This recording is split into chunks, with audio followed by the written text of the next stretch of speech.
Vai lá. Então, bom dia a todos.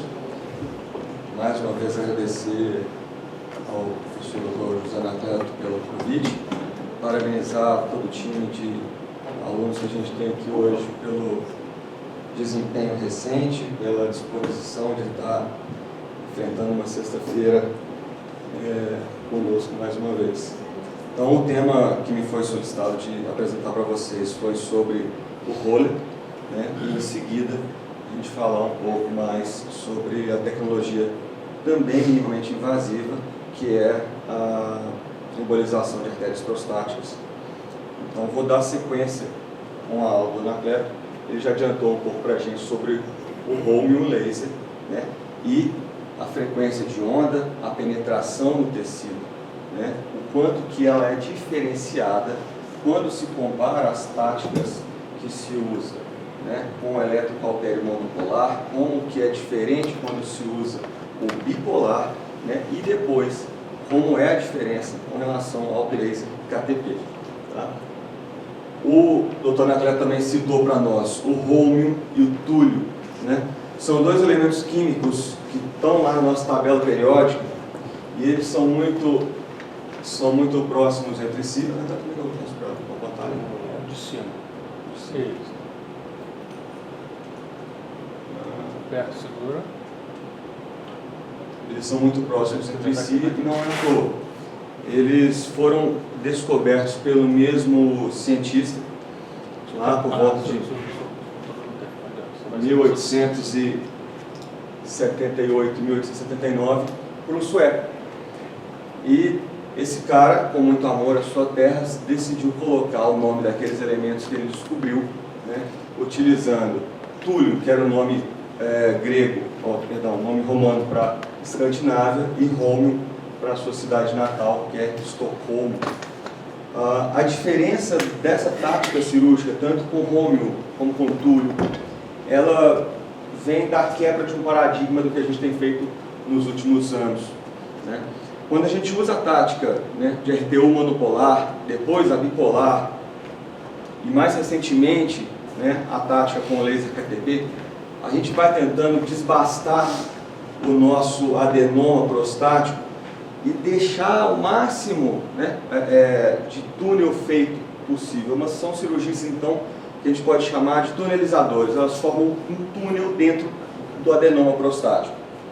Enquanto a tática utilizada pelo nosso laser túlio, pelo nosso laser Holmium, ou mesmo pela PTV, seja laparoscópica, robótica ou aberta, elas são cirurgias que a gente pode chamar de enucleadoras. Elas retiram o adenoma prostático e deixam para o nosso paciente a cápsula prostática como praticamente uma sequência da bexiga. Isso dá uma diferença no longo prazo muito importante. Vai estar muitas vezes relacionada como um tratamento definitivo, com o máximo alívio dos sintomas, uma maior probabilidade de lidar com a retenção, quer dizer, o paciente já reteve, logo conseguiu urinar outra vez, e o resultado é durável, é de longo prazo.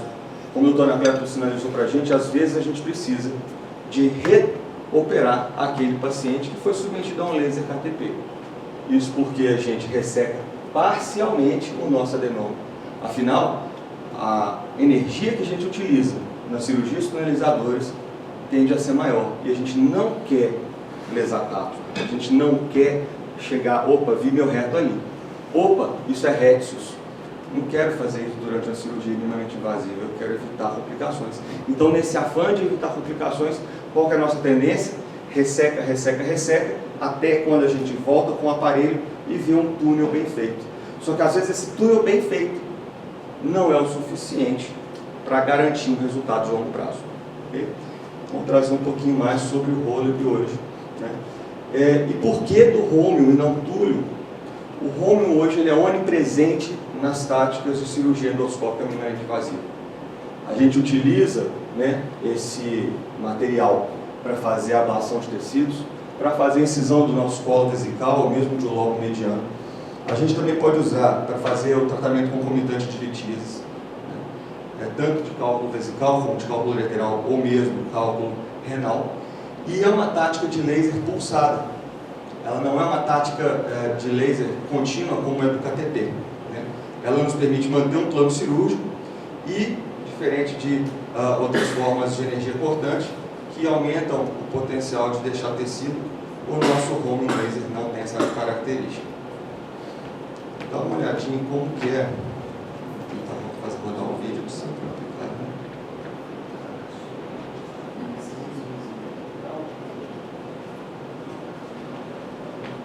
Um laser pulsado.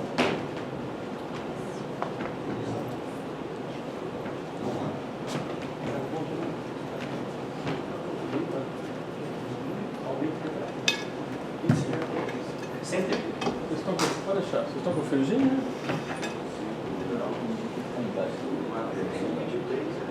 Ó, Tática. tem que estar preparado.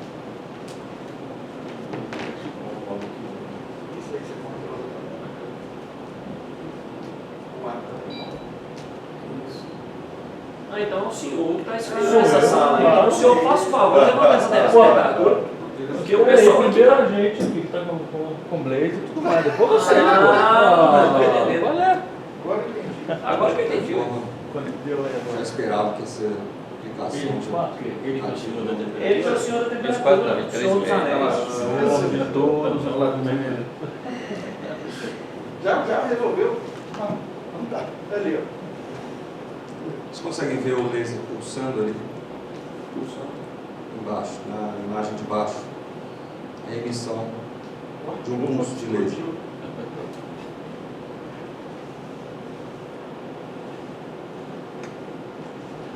Isso vai abrir outro.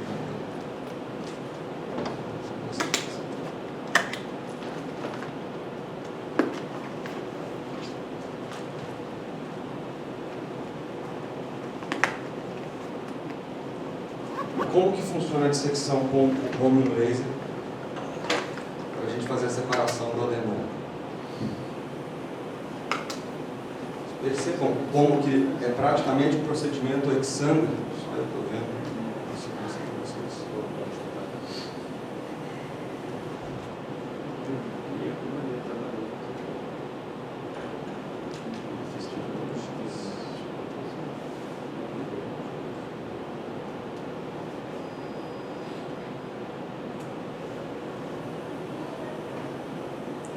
Então, essa é a tática que se faz para fazer a liberação do adenoma da cápsula prostática. Vocês conseguem perceber como que praticamente não sangra, porque acessando o espaço correto entre o adenoma e a cápsula prostática, a gente consegue exibir as fibras e fazer a secção dessas fibras com bastante segurança. Uma das questões em relação a qualquer tática minimamente invasiva, quando a gente vai falar de próstata para HPV, é a gente tentar manter um pouco da nossa continência. E eu ia pedir para a gente tentar resgatar na memória, a gente vai fazer a PTV, os primeiros casos que a gente, no nosso R1, nos convidou a fazer, eles nos ensinam a dissecar o adenoma, botar a mão lá dentro daquela cavidade e falar, disseca contando moeda, libera a uretra direitinho, para depois refazer o colo.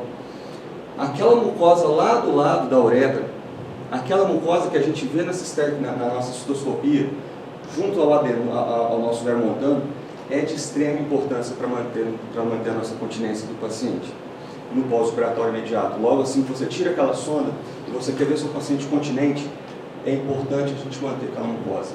Uma das coisas que o nosso Holmium Laser dá é a manutenção, a preservação dessa mucosa pré-verme montano.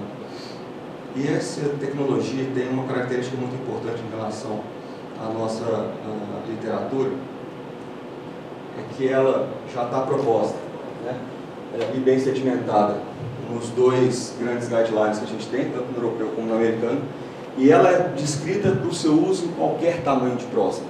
Então, diferente do que a gente vinha aprendendo até pouco tempo, olha, próstatas até 80 gramas, use a tecnologia tal, com mais de 80 gramas, use aquela outra.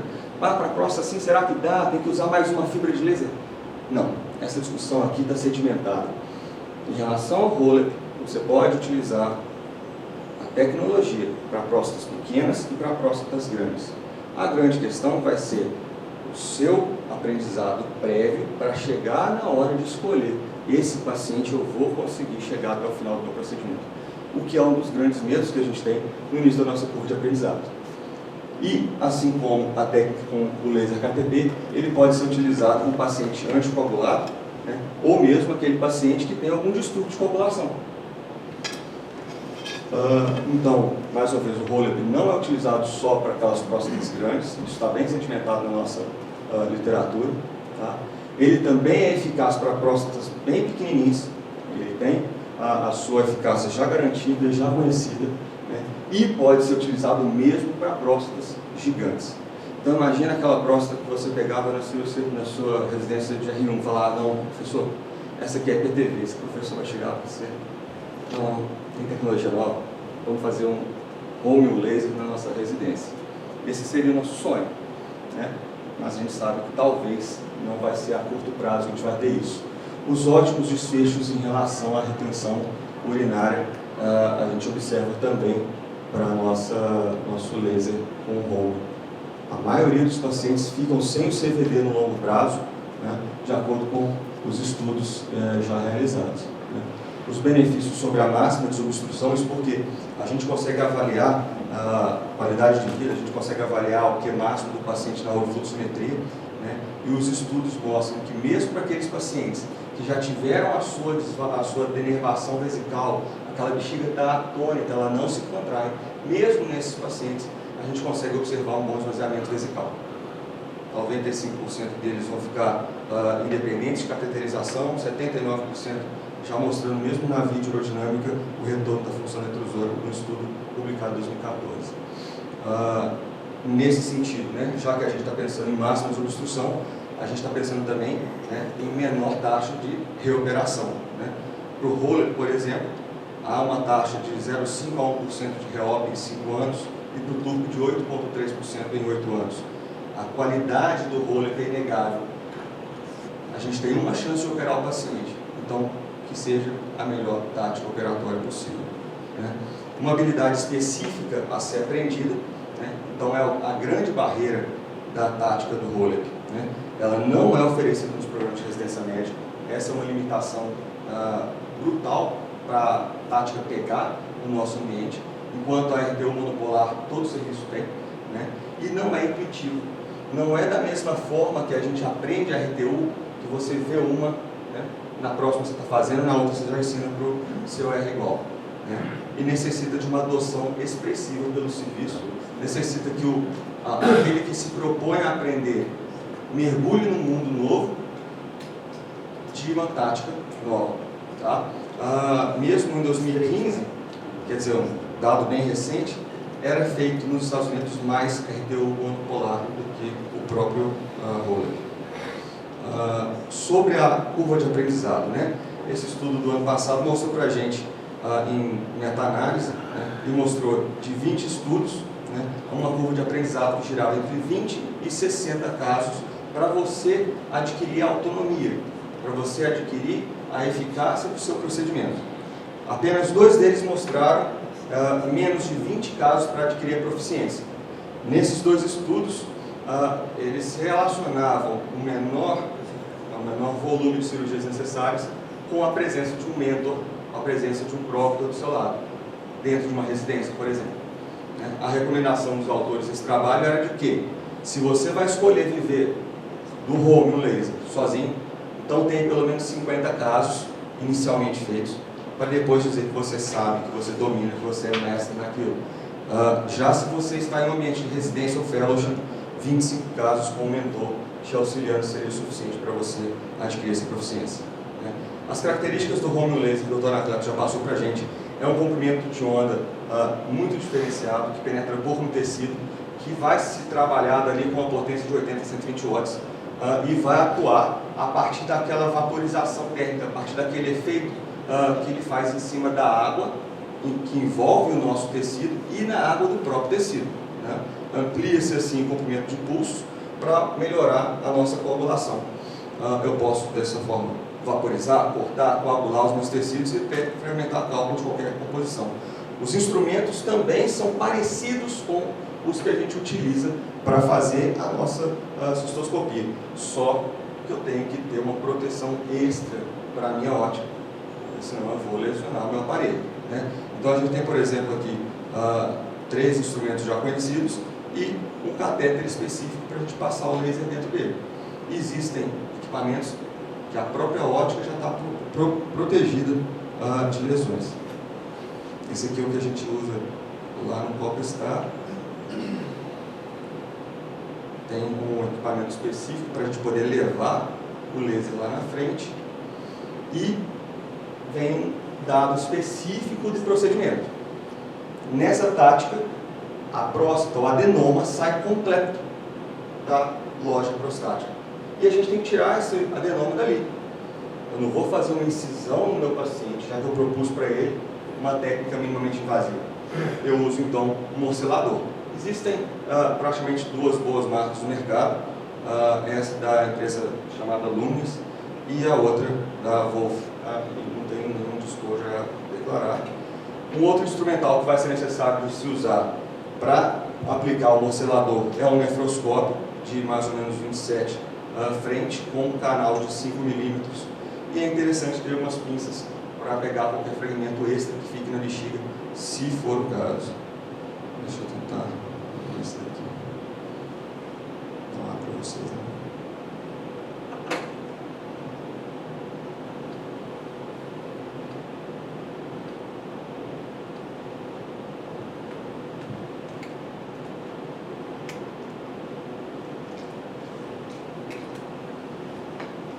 Então esse é o caso.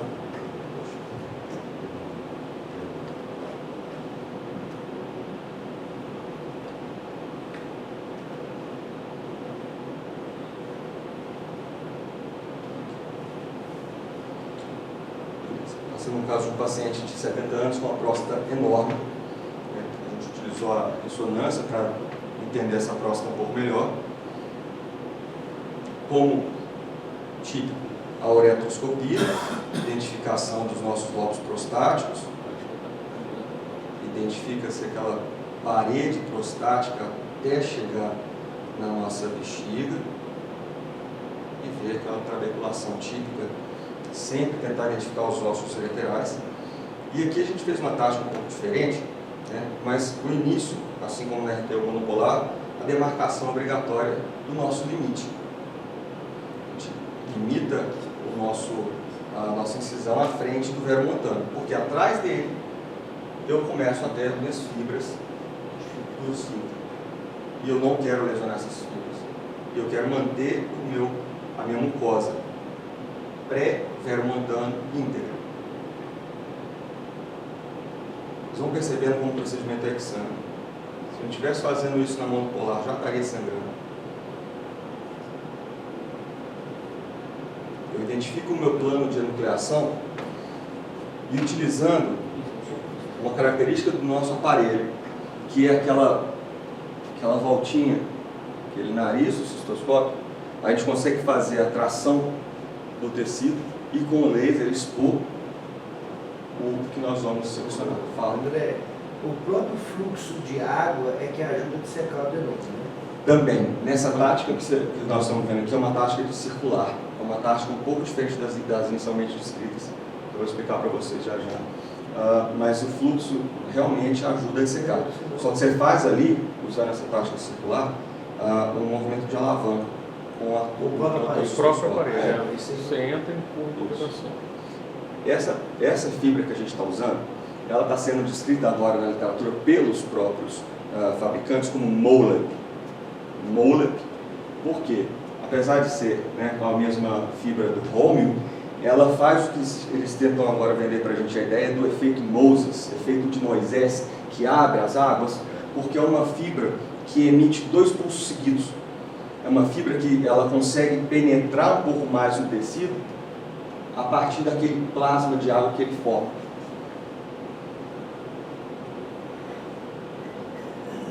É um procedimento muito, muito interessante, muito diferenciado e que realmente já ganhou espaço na literatura, já está comprovado o motivo do sucesso do aparelho e da tecnologia.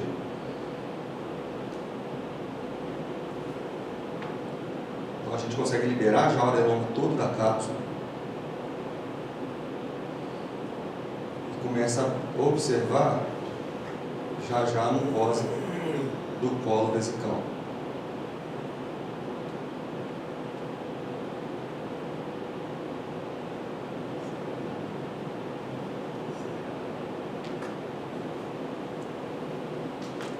Nosso colo.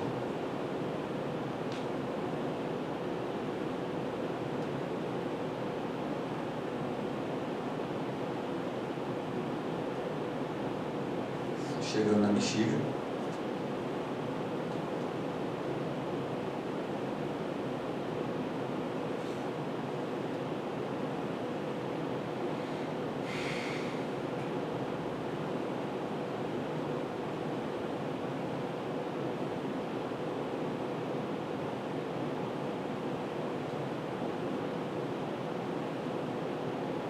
E agora a liberação total do adenoma da nossa cápsula prostática. Vocês percebem que nessa tática a gente utilizou um protetor metálico para a nossa fibra, ao invés do catéter fornecido pela empresa Cook. E agora a morcelação do adenoma. E aqui, vou fazer uma observação bem interessante sobre esse morcelador. Isso baseia-se, a nefrolitotomia percutânea todo mundo já fez. Né? Então a gente tem aquele ultrassônico, né? Que ele vai fragmentando o cálculo por energia ultrassônica e vai aspirando. E no final fica aquele baldezinho com a areia do cálculo. O morcelador ele faz um movimento parecido. Na ponta dele a gente tem dentes e por pressão negativa esse tecido vai sendo puxado para o aparelho e ele vai sendo triturado. Entrega-se no final um copo praticamente, ou dois, dependendo do seu volume prostático cheio de tecido, que é factível de análise histopatológica pelo nosso colega lá no laboratório. Só que mais uma vez, né, o atleta falou uma coisa interessante. Não se usa, inclusive é proscrito, você querer diagnosticar câncer de próstata utilizando a RTU. Tá? Então aquele argumento de que não entrega o tecido, mesmo para o plasma, mesmo para o KTP, não se vale. Tá? Você não pode buscar diagnosticar um câncer de próstata na sua RTU. Né? Sobre essa morcelação, a bexiga tem que ser inflada ao máximo. A pressão negativa que isso faz é tamanha que se eu não prestar atenção, e daí vem a curva de aprendizado, se eu não prestar atenção, se eu não tiver filigrana sobre isso, eu pego mucosa vesical.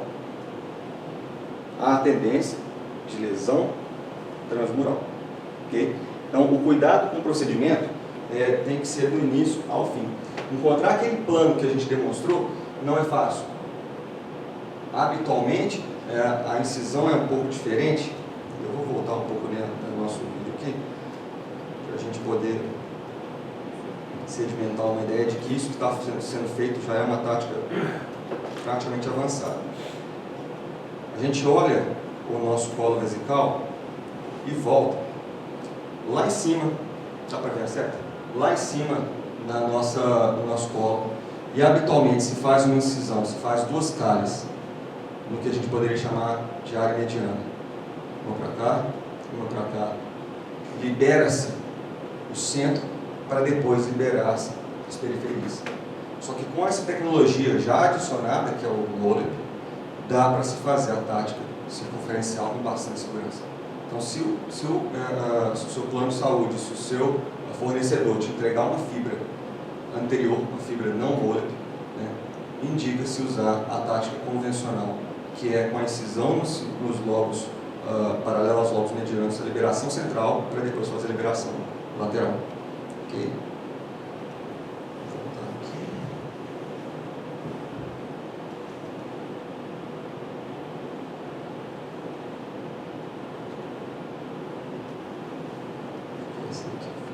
Eu tinha separado uns vídeos aqui para mostrar para vocês, mas eu não entendo porque que não consigo expor o GoPro.